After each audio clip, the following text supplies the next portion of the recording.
El valiente hidalgo Don Quijote, en su delirio, atacaba a terribles gigantes en las tierras de la Mancha.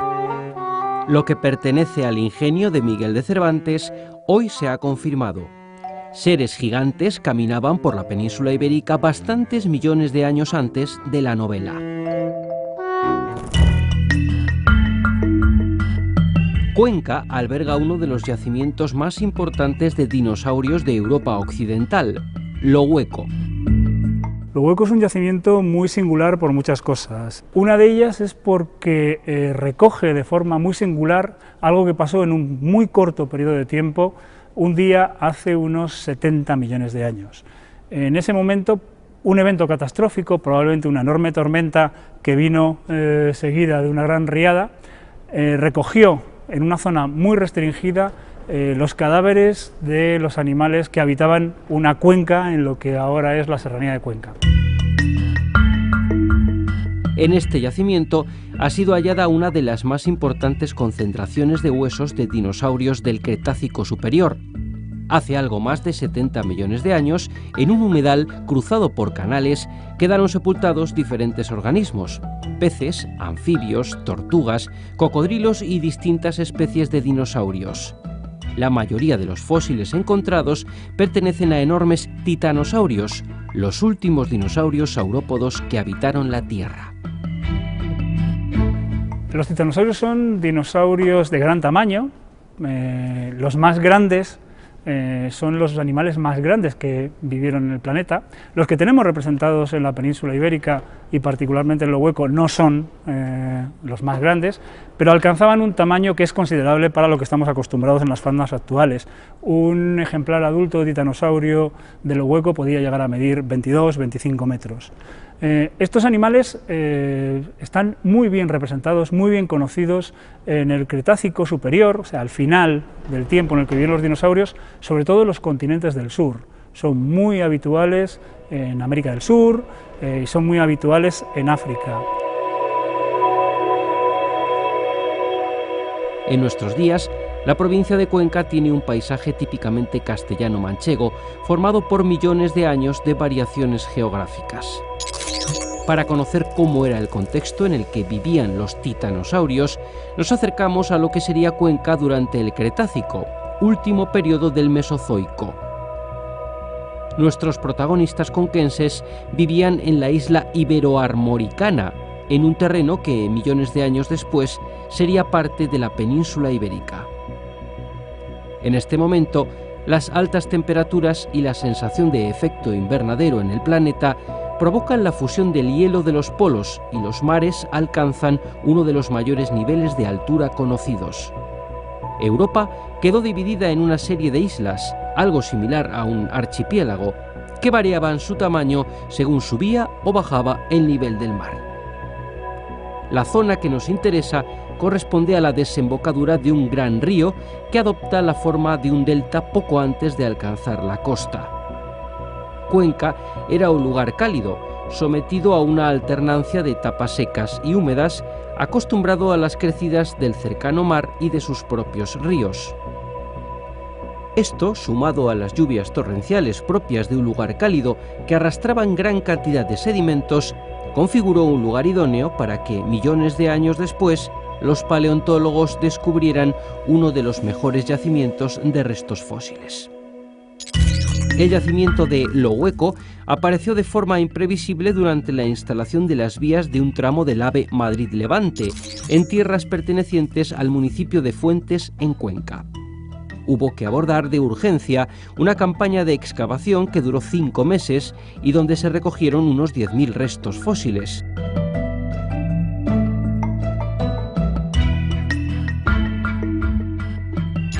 En este momento, los fósiles se encuentran almacenados mientras se preparan para su restauración.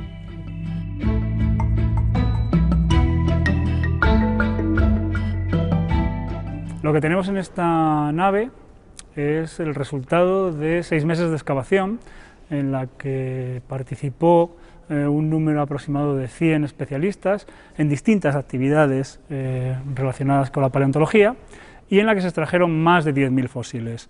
10.000 fósiles que van desde un diente pequeño de un cocodrilo hasta la mitad de un dinosaurio de 22 metros.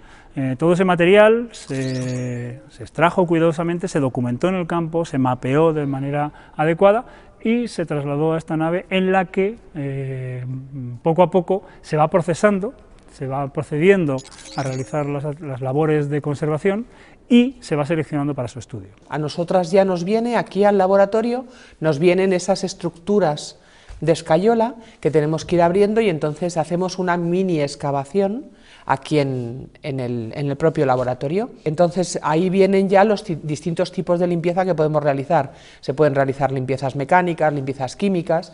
En la limpieza mecánica, bueno, pues lo más sencillo es con bisturí, que es casi lo que más utilizamos, o algún tipo de palo más suave, menos suave, y entonces, bueno, pues más o menos espátulas, vamos limpiando, y si no, si está muy dura, lo que hacemos es ablandar esa matriz con algún tipo de tratamiento químico. Entonces vamos así, utilizando los dos métodos, para intentar dañar el mínimo posible la superficie de los fósiles. También, según vamos haciendo todo este tratamiento, tenemos que ir dándole fuerza y entonces, bueno, pues como hacemos aquí, le vamos dando fuerza estructural, haciendo una reintegración que se llama. En el yacimiento se han localizado más de una veintena de esqueletos relativamente completos de estos individuos. Un registro tan abundante de estos ejemplares resulta especialmente relevante para comprender la historia casi desconocida de estos dinosaurios del Cretácico superior. Su análisis indica la existencia de al menos 2 especies de saurópodos titanosaurios. Hasta el momento se han encontrado nada más que descritas una especie de titanosaurio en el yacimiento de Lohueco Pandafilandi. Este titanosaurio se ha descrito a partir de uno de los ejemplares en conexión que se ha hallado en el yacimiento. Aparte de este ejemplar que ha permitido la descripción de una especie nueva de saurópodo para la ciencia, parece que sí que tenemos indicación de que puede haber una segunda especie por lo menos, y dentro de esa variabilidad que estamos controlando, aún tenemos que determinar cuáles son los caracteres que definen esta segunda especie y cuáles son los caracteres que simplemente nos están indicando, pues eso, género distinto, una edad distinta, etc. ¿Qué?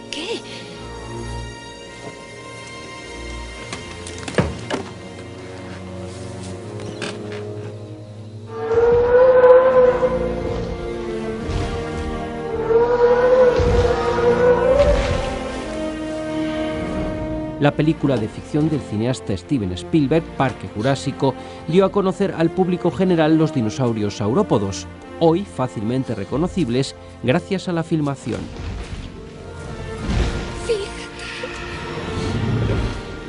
Mira, es un dinosaurio.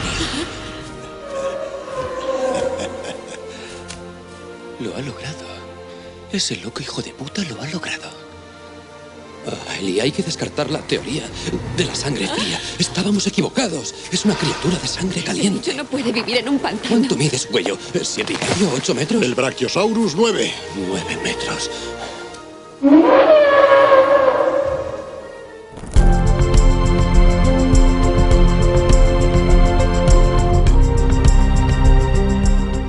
Más de un tercio de todos los dinosaurios hallados en España son saurópodos, y los restos de algunos de ellos podemos encontrarlos en el Museo de Paleontología de Castilla-La Mancha, en Cuenca, o contemplar recreaciones en el Centro de Interpretación de Fuentes, pertenecientes a la Ruta de los Dinosaurios. Estos nuevos atractivos de la oferta cultural conquense recorren la historia de los ecosistemas con dinosaurios de la península ibérica a partir de 2 de sus yacimientos más relevantes, Las Ollas y Lohueco. Los dinosaurios nos gustan, los dinosaurios nos atraen, por lo tanto aquí digamos que tenemos el punto de partida, aquella rueda que puede mover el resto de engranajes. ¿Y qué quiero decir cuando hablo del resto de engranajes? Pues el resto de recursos turísticos que puede haber en un radio de acción de 80 a 100 kilómetros. Por lo tanto, sería muy interesante que el yacimiento de Lo Hueco, el yacimiento de las Ollas, generaran lo que más o menos ya está desarrollado, que es la ruta de los dinosaurios de Cuenca. Más allá del espectáculo y el ocio, existe un serio y profesional trabajo de los paleontólogos, que en el caso de los saurópodos titanosaurios estudian los diferentes elementos encontrados como vértebras o restos craneales. Los restos osteológicos del yacimiento de Lo Hueco suministran mucha información para el estudio de la historia evolutiva de estos dinosaurios. Analizando las partes por separado, sabemos que al menos tenemos dos tipos de dientes distintos de titanosaurios en Lo Hueco. Y analizando esos dientes, además, sabemos que comían cosas distintas, es decir, que no explotaban los mismos recursos como es habitual cuando tienes formas, organismos muy parecidos viviendo en el mismo espacio. Sabemos que tenían dos tipos de cerebros, somos capaces de estudiar el contenido de la caja craneana y a partir de ese contenido de la caja craneana, del volumen que forma la caja craneana, estudiar el tipo de cerebro. Sabemos que había dos tipos de cerebros en Lo Hueco. Sabemos que hay dos tipos de estructuras apendiculares, hay dos tipos de fémures, dos tipos de tibias. Gracias a estos fósiles, sabemos también que estos grandes dinosaurios presentaban una armadura térmica, similar a la de los cocodrilos o armadillos. Esta coraza, que cubre el dorso del animal, está compuesta de huesos incorporados en la piel llamados osteodermos. Todos tenemos claro que el cocodrilo tiene una piel escamosa que cubre el dorso de su cuerpo, y a veces no tenemos tan claro que debajo de esa piel escamosa hay pequeños huesos insertados en la piel. Ese es un carácter que tienen algunos arcosaurios y que muchos de los grupos de dinosaurios han perdido. Los titanosaurios lo recuperan, es decir, tienen una armadura dérmica compuesta por huesos que cubren el dorso del animal, que cubren la piel del dorso del animal y que además tienen una estructura de escamas colocadas por encima. En Lo Hueco tenemos la fortuna de que es uno de los yacimientos mejores del mundo para estudiar esta asociación de los saurópodos con los osteodermos. Esto es debido tanto a la gran cantidad de osteodermos que se han encontrado en el yacimiento, a la grandísima calidad de su preservación y además también a la asociación muy positiva de estos osteodermos con individuos concretos de los que tenemos en articulación, por lo que podemos decir con mucha fiabilidad si este osteodermo pertenecía a este individuo concreto y por tanto la especie portaba osteodermos. Los osteodermos de titanosaurios son poco comunes en el registro fósil, pero en el yacimiento de Lo Hueco son relativamente abundantes y es especialmente complejo su proceso de restauración en el laboratorio. En el caso de los osteodermos tenemos el problema que son fósiles muy ornamentados, no es una estructura como pueden ser, pues eso, un hueso que tiene una estructura lisa, un huevo, un hueso.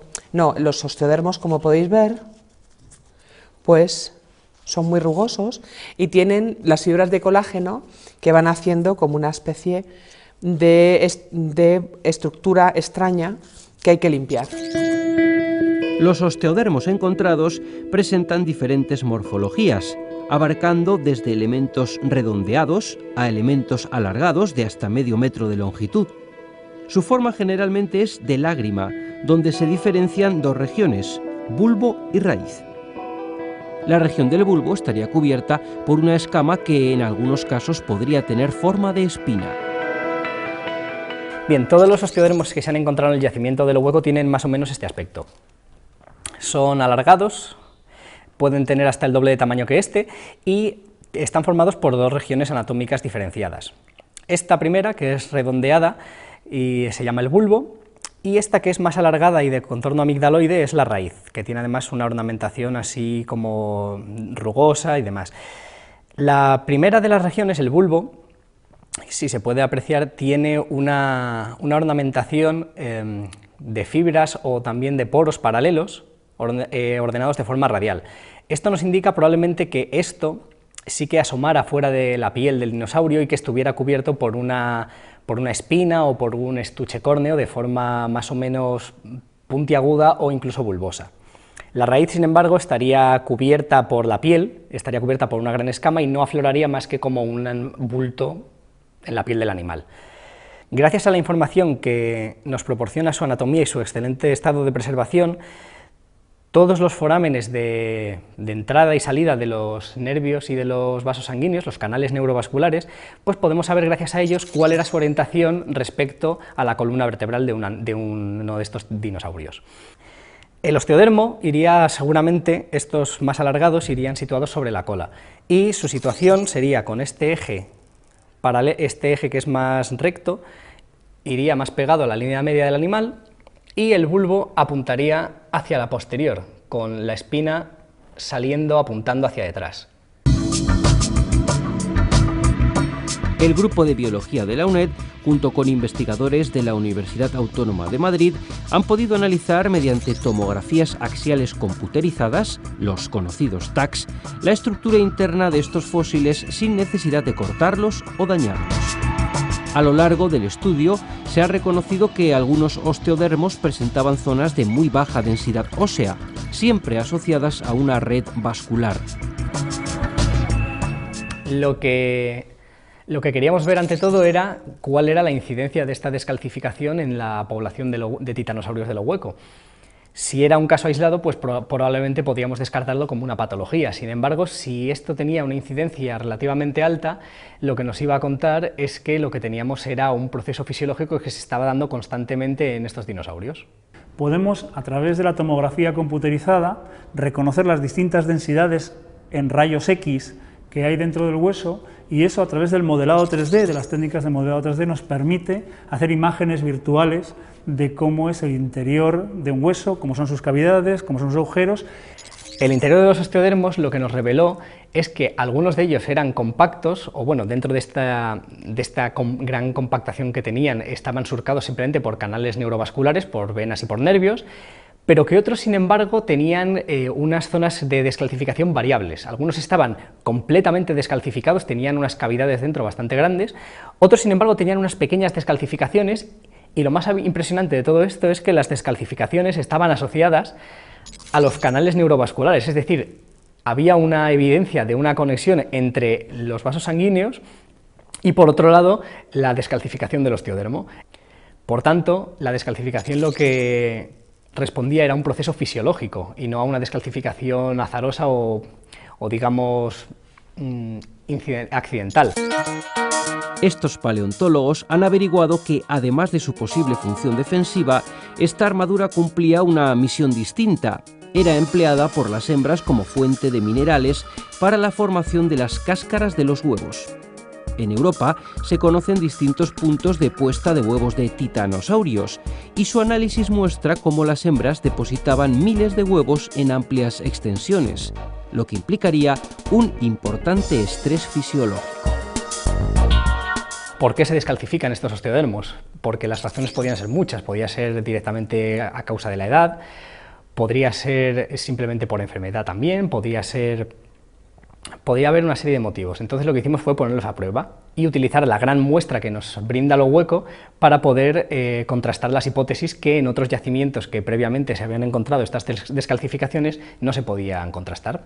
Al ver que en reptiles actuales el único fenómeno asociado a la descalcificación de los osteodermos es la formación de las cáscaras de huevo, pudimos determinar, junto con toda la evidencia que hemos ido acumulando, que la única explicación, o la explicación más robusta, para la descalcificación de los osteodermos de titanosaurios del yacimiento de lo hueco era la formación de cáscara de los huevos, porque los huevos de estos titanosaurios, que tienen este tamaño aproximadamente, son esféricos, tienen cáscaras a veces muy gruesas, rozando el medio centímetro de grosor, y compuestas medias de 40 huevos, en un individuo que tenía prácticamente todo el esqueleto lleno de aire. Es un esqueleto que podría ser como un elefante hecho de filigranas de porcelana, muy frágil, pues no tenía ninguna fuente de calcio disponible para formar todos esos huevos, y la única fuente disponible serían los osteodermos. Los fósiles encontrados en lo hueco nos cuentan historias de gigantes, nos hablan de la fuerza del viento y el agua, del movimiento y dinamismo de nuestro planeta. Nos hacen seguir el rastro del camino que nos indica cómo hemos llegado a ser quien hoy somos.